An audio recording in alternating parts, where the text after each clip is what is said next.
Hello everyone, welcome to my YouTube channel U R academy.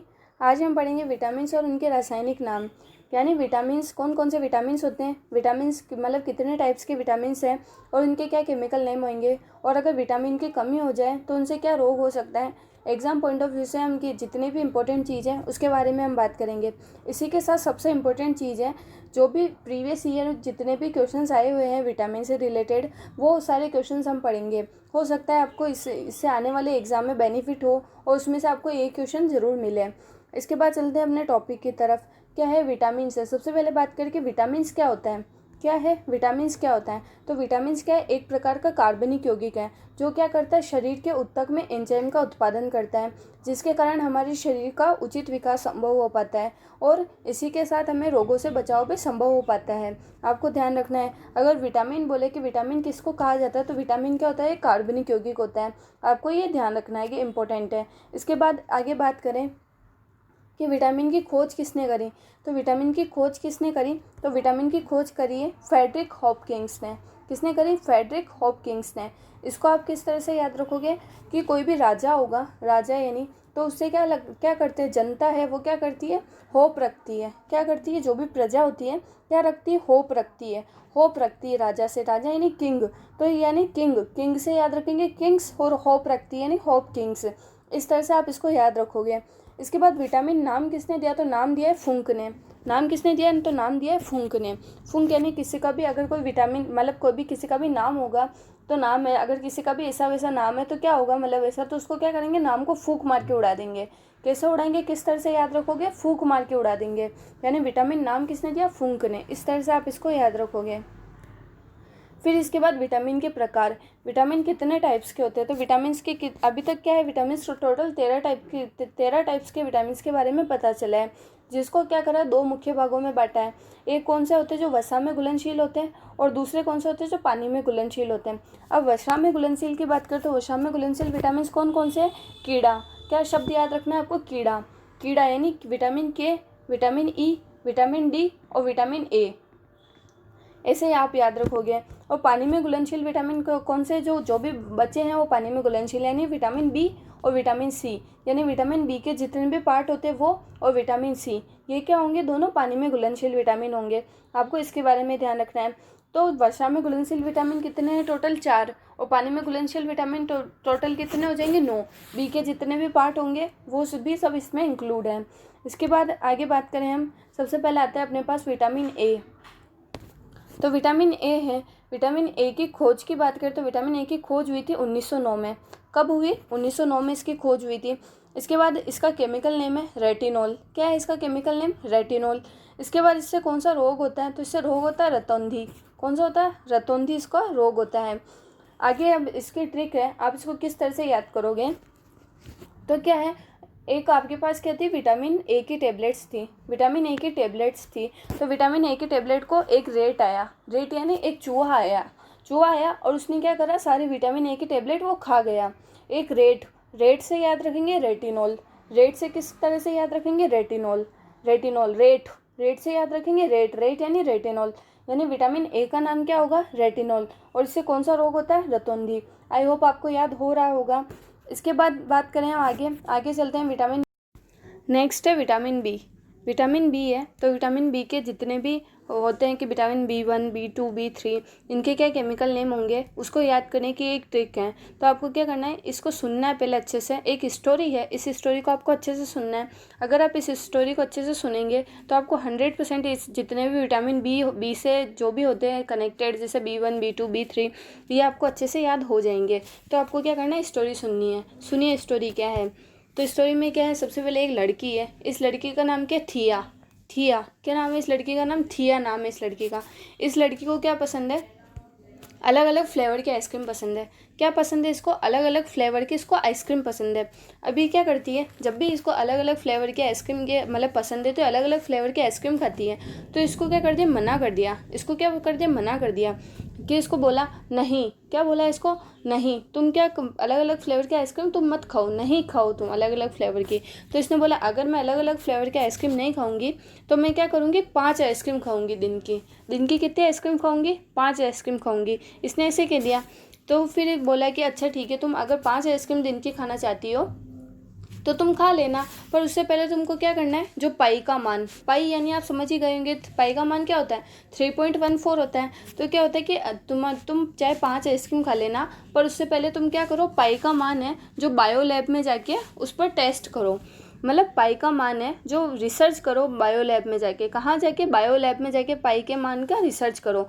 तो इसने बोला पाई के मान का रिसर्च करो। उसने बोला कि पाई के मान का रिसर्च कैसे करूँ मैं, तो क्या बोला कि तुम फोलिक एसिड डाल के, यानी फोलिक एसिड डाल के तुम क्या करो, पाई के मान का रिसर्च करो, इस तरह से। तो उसने बोला अच्छा ठीक है, मैं ये करती हूँ। फिर उसको बोला जब तुम पाई के मान का रिसर्च करो तो उसके बाद आके तुमको क्या करना है, पियानो बजाना है।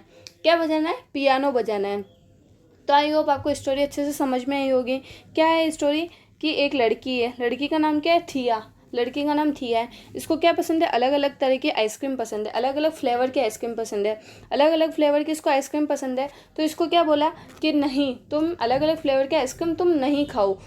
तो इसने बोला अगर मैं अलग अलग फ्लेवर की आइसक्रीम नहीं खाऊंगी तो मैं क्या करूँगी, दिन में 5 आइसक्रीम खाऊंगी। क्या खाऊंगी, दिन में 5 आइसक्रीम खाऊंगी। तो इसको बोला अच्छा ठीक है, तुम दिन में 5 आइसक्रीम खा लेना, पर उससे पहले तुम क्या करो, लैब में जाओ, मतलब लैब में जाओ और क्या करो, पाई का मान है वो बायो लैब में जाके तुम पाई का मान रिसर्च करो। क्या करो, पाई का मान रिसर्च करो बायो लैब में जाके। तो इसने बोला अच्छा ठीक है, मैं पाई का मान अगर रिसर्च करना है तो बायो लैब में जाके मैं कैसे रिसर्च करूँ, तो कैसे करोगी, फोलिक एसिड डाल के। कैसे, फोलिक एसिड डाल के तुम पाई का मान रिसर्च करो।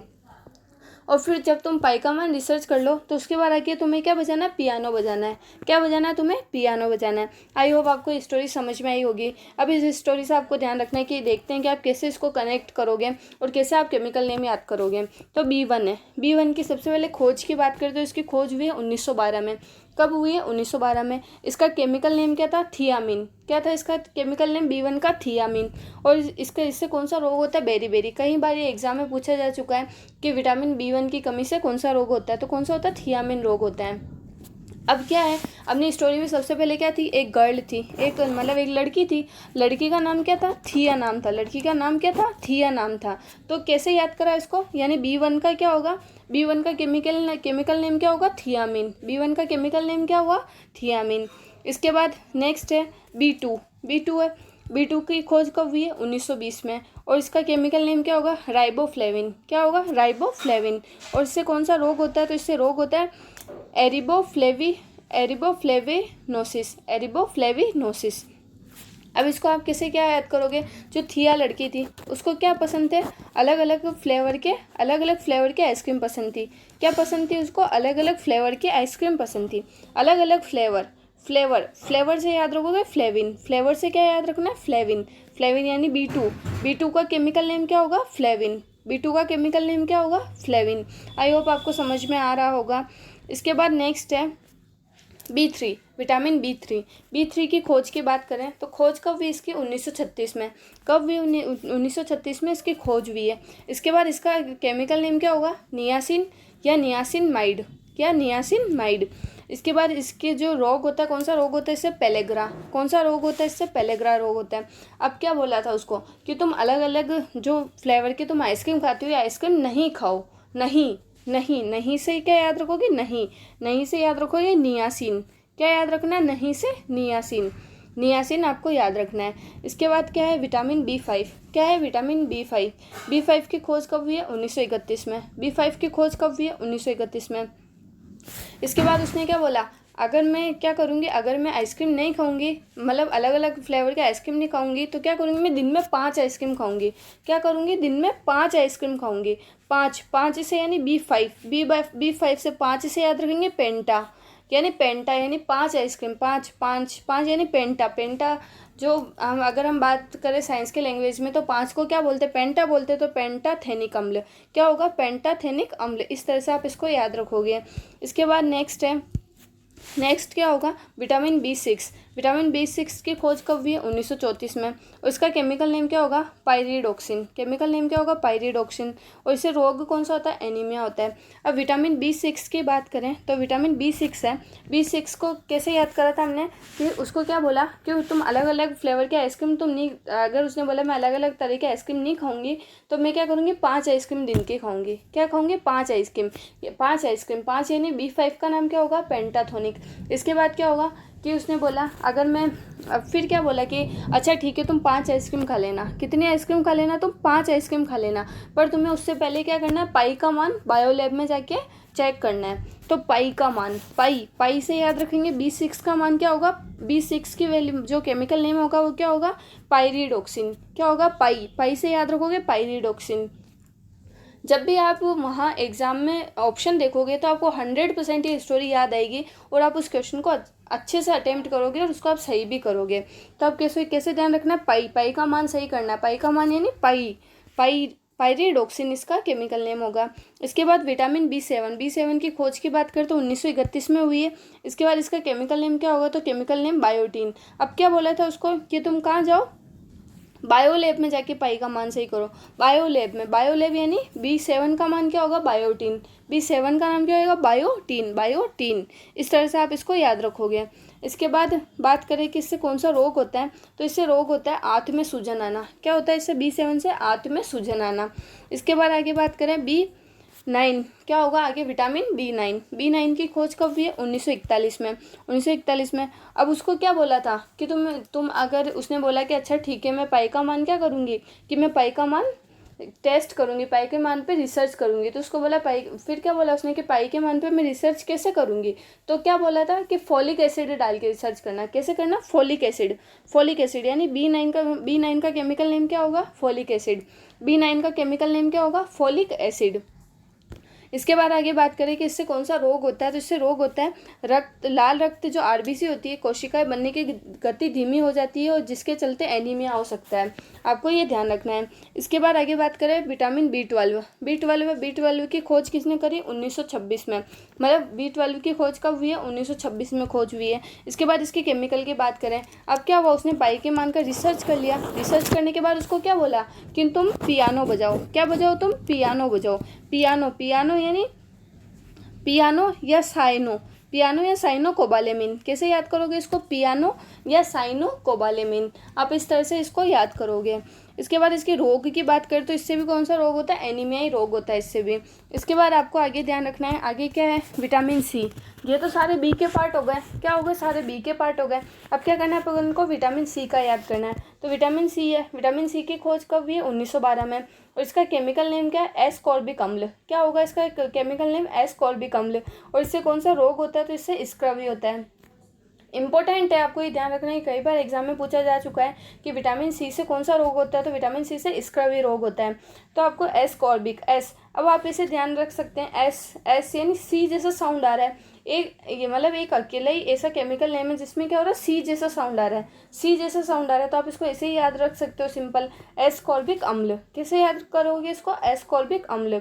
इसके बाद विटामिन डी की खोज कब हुई है, 1918 में। विटामिन डी की खोज कब हुई है, 1918 में। इसके बाद इसका केमिकल नेम क्या होगा, कैल्सीफेरोल। क्या होगा, कैल्सीफेरोल। तो आप इसको किस तरह से याद रखोगे, क्या होगा, विटामिन डी सबसे ज़्यादा किससे मिलता है, धूप से मिलता है। तो यानी विटामिन डी लेने में सबसे ज़्यादा रोल किसका है, सबसे अहम रोल किसका रोल है सबसे ज़्यादा, रोल से याद रखेंगे कैल्सीफेरोल। रोल से क्या याद रखेंगे, कैल्सीफेरोल। यानी विटामिन डी है, विटामिन डी का जो केमिकल नेम होगा वो क्या होगा, कैल्सीफेरोल। यानी विटामिन डी है, विटामिन डी अगर अपन को चाहिए तो सबसे ज़्यादा किसका रोल है, किसका है, धूप का रोल है सबसे ज़्यादा। रोल से क्या याद रखेंगे, कैल्सीफेरोल। इसके बाद इसकी बात करें कि इससे कौन सा रोग होता है, इससे रोग होगा रिकेटस। क्या होगा इससे, रिकेटस, इससे रोग होता है। इसके बाद आगे विटामिन ई है। विटामिन ई की खोज कब हुई है, 1922 में। विटामिन ई की खोज हुई है 1922 में। और इसका केमिकल नेम की बात करें तो इसका केमिकल नेम क्या होगा, टोकोफेरोल।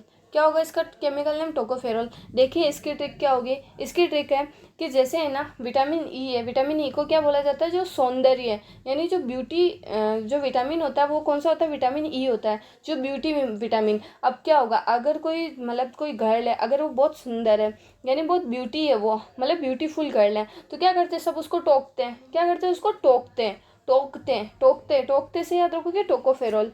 टोक से क्या याद रखोगे, टोकोफेरोल। टोकते हैं यानी सब उसको बोलते हैं बार बार कि तुम सुंदर हो, तुम ऐसे, तो टोकते हैं। टोक से याद रखोगे टोकोफेरोल। इस तरह से आप इसको याद रखोगे। इसके बाद इससे कौन सा रोग होता है, तो इससे रोग होता है, इससे नवजात शिशुओं में हेमोलेटिक एनीमिया हो जाता है। कौन सा? हेमोलेटिक एनीमिया हो जाता है। इसके बाद विटामिन के की खोज कब हुई? 1929 में। विटामिन के की खोज कब हुई है? 1929 में। और इसकी बात करें इसका केमिकल नेम क्या है, तो इसका केमिकल नेम की बहुत इंटरेस्टिंग ट्रिक है और बहुत सिंपल है। अब के से आप क्या याद रखोगे? किंग। के, विटामिन के है, के से क्या बनता है? किंग बनता है। अब किंग है, अगर कहीं भी किंग है तो किंग के साथ क्या होगी? क्वीन भी होगी। क्या होगी? क्वीन।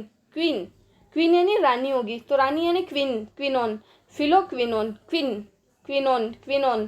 तो क्या होगा कि विटामिन के है, विटामिन के यानी क्या होगा? किंग। अगर किंग है तो किंग के साथ कौन होगी? रानी होगी, रानी यानी क्वीन, क्वीन होगी, क्वीन यानी फिलोक्वेनिन, फिलोक्वेनोन। क्या होगा? इसका केमिकल नेम होगा। अगर इसकी बात करें तो इससे क्या होता है? इससे रक्त का थक्का नहीं बनता है। क्या नहीं बनता है? इससे रक्त का थक्का नहीं बनता है। यानी अगर कहीं भी किसी के भी अगर किसी भी चीज़ की मतलब चोट लग जाती है तो क्या होता है? उससे कंटिन्यूअसली क्या होता है? जो रक्त होता है वो बहता रहता है, यानी बाहर निकलता रहता है। तो विटामिन के की कमी से क्या होता है? रक्त का थक्का नहीं बनता है। आपको ये ध्यान रखना है। अब क्या करते हैं? आई होप आपको इतना अच्छे से समझ में आ गया होगा, जितने भी केमिकल नेम है आपको अच्छे से समझ में आ गए होंगे। और इसके अलावा आपको जितने भी रोग होते हैं वो भी आपको अच्छे से समझ में आ गए होंगे, और मैंने स्टोरी बताई थी वो भी समझ में आ गई होगी। इसके बाद क्या करते हैं हम कि जो भी प्रीवियस ईयर आपके एग्जाम में क्वेश्चंस आए हुए हैं उसके बारे में पढ़ते हैं। तो सबसे पहले बात करें कि विटामिन B12 में कौन सी धातु विद्यमान होती है, तो विटामिन B12 में क्या होता है? कोबाल्ट होता है। CO मीन्स क्या होता है? कोबाल्ट। CO मीन्स क्या होगा? कोबाल्ट, कोबाल्ट होता है।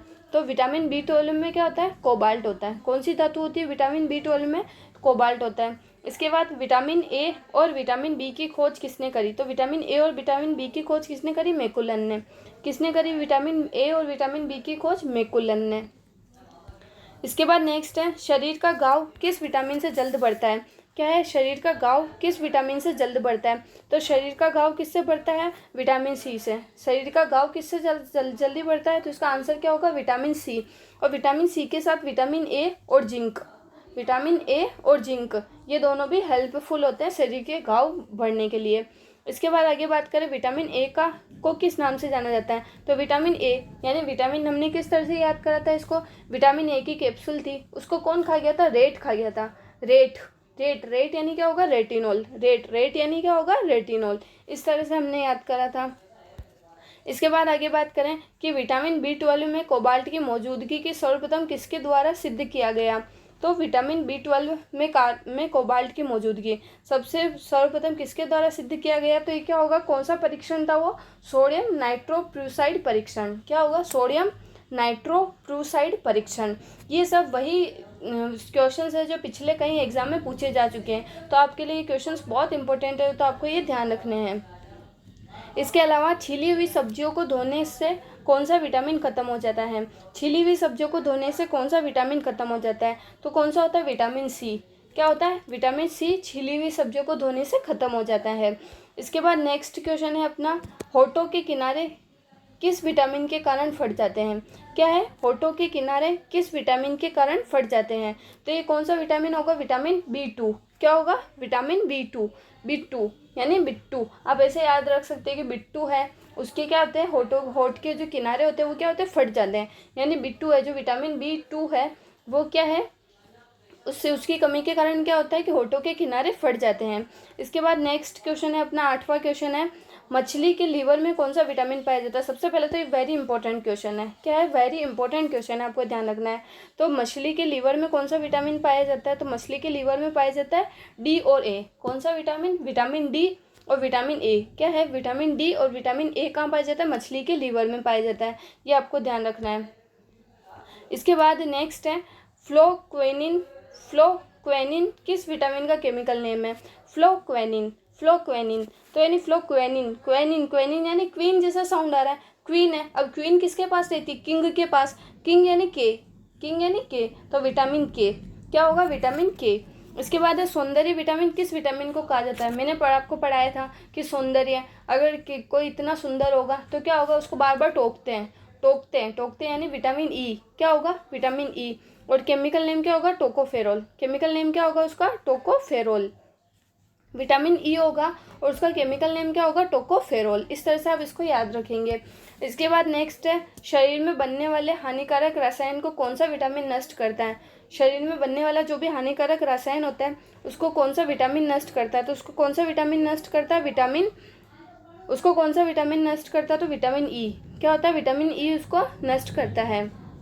इसका ऑप्शन होगा ऑप्शन नंबर सी, यानी शरीर में जो भी हानिकारक रसायन बनते हैं तो उसको कौन नष्ट करेगा? Vitamin E. और विटामिन ई को क्या बोलते हैं? Beauty vitamin. क्या बोलते हैं? Beauty vitamin. ये दोनों आपको ध्यान रखने हैं।